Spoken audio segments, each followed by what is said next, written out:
Hello बच्चों, मैं हूँ मीनू चौहान। आज हम लोग हिंदी वसंत भाग 3 का 7वां अध्याय क्या निराश हुआ जाए, जिसे लिखा है आचार्य हजारी प्रसाद द्विवेदी जी ने, का अध्ययन करेंगे। और इस पाठ के माध्यम से लेखक हमें यह बताना चाह रहा है कि यद्यपि आज समाज में बहुत सारी कुरीतियाँ, बहुत सारी झूठ, फरेब, चोरी, डकैती, बेईमानी, असत्य फैल गया है, परंतु हमें इन सब चीज़ों से परेशान नहीं होना है, निराश नहीं होना है और जीवन में आशावादी दृष्टिकोण अपनाना है। अर्थात जीवन में निराश कभी नहीं होना है। पाठ का सार कुछ इस प्रकार है। लेखक जब भी समाचार पत्रों को देखता है तो उसे चारों ओर ठगी, चोरी, डकैती, तस्करी और भ्रष्टाचार के ही समाचार छपे मिलते हैं। कोई भी व्यक्ति ईमानदार प्रतीत नहीं होता। ऐसे में हर व्यक्ति गुणी कम और दोषी अधिक दिखता है। ऊंचे पद पर आसीन व्यक्ति ज्यादा ही दोषी दिखाई देता है। दोषों को इतना बढ़ा चढ़ा कर दिखाया जाता है कि उसके सारे गुण छिप जाते हैं। यह अवश्य ही चिंता का विषय है, लेकिन लेखक को लगता है कि भारत की धरती मनुष्यों की धरती है, मानवता का आधार है और आर्य, हिंदू, द्रविड़, मुसलमान, यूरोपी और भारतीय आदर्शों की भूमि है। इसीलिए लेखक ये चाहता है कि हमें कभी निराश होने की जरूरत नहीं, क्योंकि हमारी भारत भूमि मनुष्यों की भूमि है।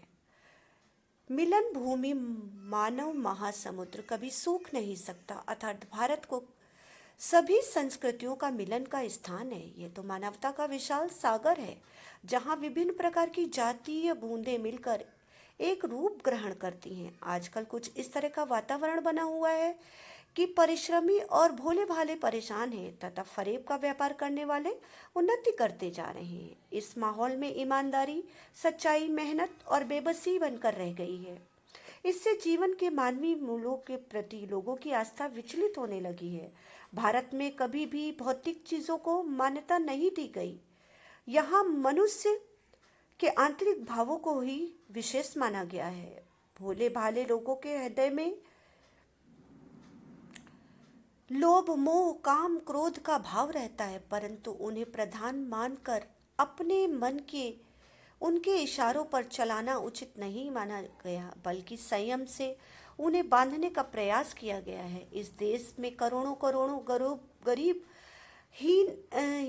गरीबों की हीन आस्था दूर करने के लिए कानून बनाए जाते हैं, जिनका लक्ष्य कृषि, उद्योग, वाणिज्य, शिक्षा और स्वास्थ्य को बेहतर बनाना होता है। इस पर इन कार्यों को जिन लोगों को लगाया गया है, वे वास्तविक उद्देश्य से भटककर स्वयं का ही फायदा करने में लग जाते हैं। भारत की विशेषता रही है कि यहाँ यहाँ कानून को धर्म के रूप में देखा जाता रहा है, यानी कि भारत की भूमि में कानून से बढ़कर धर्म को माना गया है। किंतु वर्तमान में इसमें भी बदलाव आ गया है। लोग धर्म और कानून में अंतर मानकर कानून को धोखा देने लगे हैं। लोग धर्म से तो डरते हैं, पर कानून का अनुचित लाभ उठा ले जाते हैं। ऊपर से भले चाहे कोई कुछ भी कहे, धर्म सदा कानून से बड़ा ही रहा है। धर्म ही है जो सेवा, ईमानदारी, सच्चाई और आध्यात्मिकता का मूल्य बनाए हुए है। धर्म दबा जरूर है, पर नष्ट नहीं हुआ है। यह आज भी लोगों से प्रेम करता है, स्त्रियों का सम्मान करता है, झूठ और चोरी को पाप समझता है। समाचार पत्रों में भ्रष्टाचार के प्रति इनका आक्रोश यही सिद्ध करता है कि आज भी देश में चोरी, डकैती आदि को सम्मान की दृष्टि से नहीं देखा जाता। इसलिए ऐसी चीज़ों को गलत समझते हैं। कैसी चीज़ों को? यानी असत्य, अहिंसा, ऐसी चीज़ों को। और इन तत्वों की अहमियत भी कम करना चाहते हैं, जो गलत तरीकों से धन का संग्रह करते हैं।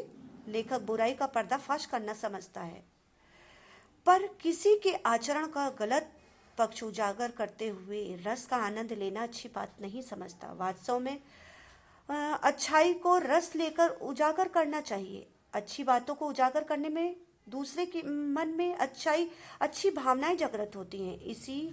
इसी संबंध में घटनाओं के बारे में लेखक बताता है। एक बार टिकट लेते समय उसने टिकट बाबू से गलती से 10 की जगह 100 रुपए का नोट थमा दिया और जल्दी से गाड़ी में आकर बैठ गया। कुछ ही देर बाद वह टिकट बाबू 90 रुपए हाथ में लेकर बोले, ये अपने रुपए ले लीजिए। उस समय टिकट बाबू के चेहरे पर जो संतोष की गरिमा थी वह देखते ही बनती थी। दूसरी घटना के अनुसार लेखक सपरिवार बस में यात्रा कर रहा था। बस ऐसी जगह खराब हो गई जहां 10 मील कहीं आबादी नहीं थी। बस कंडक्टर ने एक साइकिल उठाई और चलता बना। लोगों ने समझा दाल में कुछ काला है। कोई 2 दिन पहले हुई डकैती की बात कहता तो कोई कुछ। लेखक सपरिवार था। बच्चे पानी पानी चिल्ला रहे थे, परंतु पानी वहां उपलब्ध नहीं था। लगभग 1.5 घंटे बाद कंडक्टर एक दूसरी खाली बस लेकर वहां पहुंचा, साथ में पानी और एक लोटा दूध। लेखक के बच्चों को दिया। ये देखकर सबकी जान में जान आई। लेखक कई बार ठगी और धोखे का शिकार हुआ, पर उसके साथ उसने कुछ विश्वासघात भी सहा है। लेखक का मानना है कि इस कष्टकर चीजों का हिसाब रखने से जीवन कष्टकर हो जाएगा। बल्कि ऐसी बातों को याद करो जब लोगों ने तुम्हारी जान बचाई है, किसी रूप में सहायता की है, तो निराशा भरे मन से आशा की किरण अवश्य दिखाई पड़ती है। रविन्द्रनाथ ने भगवान की प्रार्थना करते हुए कहा कि चाहे संसार में नुकसान उठाना पड़े, धोखा खाना पड़े, पर हे प्रभु, मेरा विश्वास तुझ पर हमेशा बना रहे। यानी रविन्द्रनाथ जी ईश्वर पर अपना विश्वास सदा बनाए रखना चाहते हैं और कहते हैं अर्थात दुखों में ईश्वर का स्मरण करता हूँ। अंत में लेखक परिणाम पर पहुंचता है कि मनुष्य की बनाई नीतियां गलत नतीजे पर पहुंच रही हैं। इसमें बदलाव करना होगा। अब भी आशा की ज्योति बुझी नहीं है। हमारे उन्नति और विकास के रास्ते अब भी खुले हैं। अतः मानव मन को निराश होने की आवश्यकता नहीं है। लेखक अंत में ये कहना चाहता है कि हमें ईश्वर को स्मरण रखना है, ईश्वर को याद रखना है, और कितनी भी विषम परिस्थितियां आए, कितनी भी हमें परेशानियां हों, लेकिन हमें अपना संयम बनाए रखना है। जीवन में निराश नहीं होना है, क्योंकि कुछ पल ऐसे भी होते हैं जिनमें हम निराश होते हैं और कुछ पल हमें हमेशा आशा की तरफ ले जाते हैं।